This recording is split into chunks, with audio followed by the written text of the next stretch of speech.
Hello world, my name is Samuel, I'm 15, I'm from Spain, and this is my CS50 Introduction to Web Programming with Python and JavaScript final course, which is a web application in which everyone can learn to code. That's why it's called Next Coder.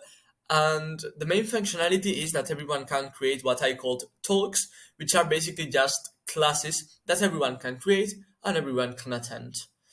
So in terms of the requirements, sorry, I think that it's different to everything that we've already created in this course because it's not a social media app or e-commerce or anything like that.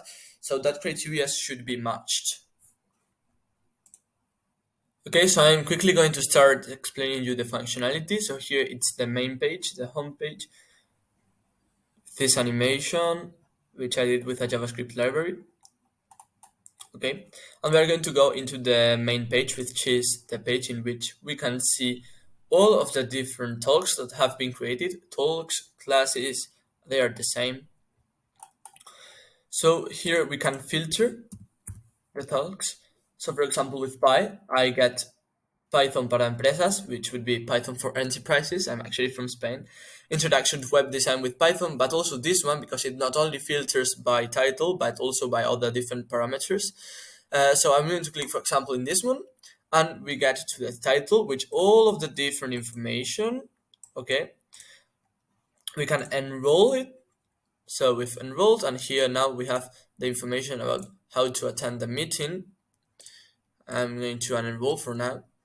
Um, okay, I'm going to return to the page, talks. We can also filter by different criteria. For example, I want introductory Spanish courses. We have these ones, while English courses. Oh, we get these ones. I want it to be tomorrow. There aren't any talks with these filters. I'm going to enter, for example, in this one. Okay, I'm already enrolled. I'm going to unenroll and this information disappears. But if I enrolled, the information about how to attend the meeting appears. To now in the talks that I'm enrolled, we can go into enrolled talks, and here there are the different talks in which I'm enrolled. And of course, for example, if I unenroll and then I return here, that one disappears.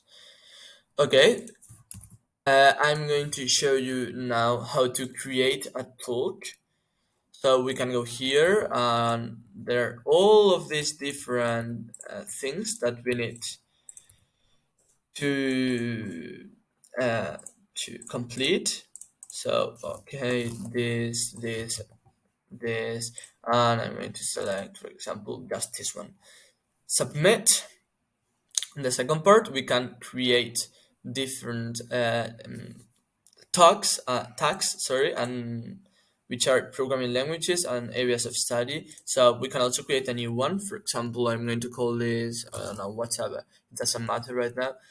And yeah, we can select some of them. So we can select and return. So it's going to be Python and React, for example.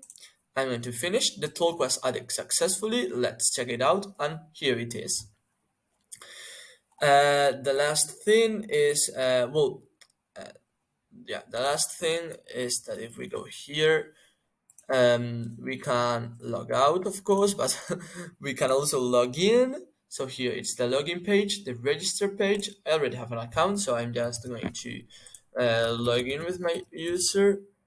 Let's log in, and I'm logged in right now. So now I'm going to show you the responsiveness, which is something that I worked really hard on. So we can see that the page is perfectly responsive for all of the different screen sizes. The menu is also different. We can go here, for example, to talks, and we can see this. I did this with a flexbox. Yeah, that would be basically it. This is a page which is still, I don't know, under development, I'd say. There are still a lot of bugs and a lot of things to improve. For example, one of the main ones right now would be that here the menu isn't good. But well, I spent a really, really, really large amount of time doing this web application, and so I wanted to submit it because yeah, I worked really hard on it. And that was all. Hope you enjoyed. And yeah, thank you to all CS50 staff because it was a really great opportunity. And thanks to this course and to the CS50 introduction to programming course, I've realized what I want to be in the future. So yeah, I'm really grateful for that. And yeah, that was all.